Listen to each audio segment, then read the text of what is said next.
kontingen Arum. Mereka akan menampilkan tarian Cendrawasih.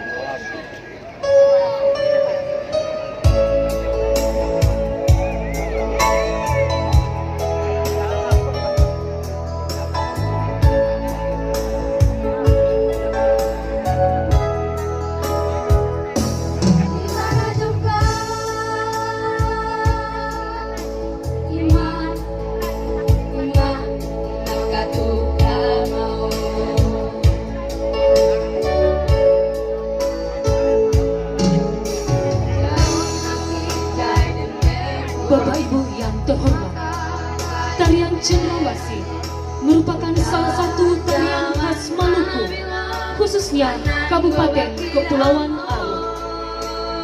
Tarian ini menggambarkan keindahan burung cendrawasih yang merupakan kebanggaan Kabupaten Kepulauan Aru, sekaligus merupakan fauna yang dilindungi oleh negara. Tarian ini digunakan untuk menyambut para tamu yang berkunjung ke Kabupaten Kepulauan Aru. Tarian Cendrawasih dikolaborasikan dengan tarian Oji Koran Maunan yang menceritakan kehidupan masyarakat Aru pada zaman dahulu yang mempertahankan hidup mereka dengan penuh semangat.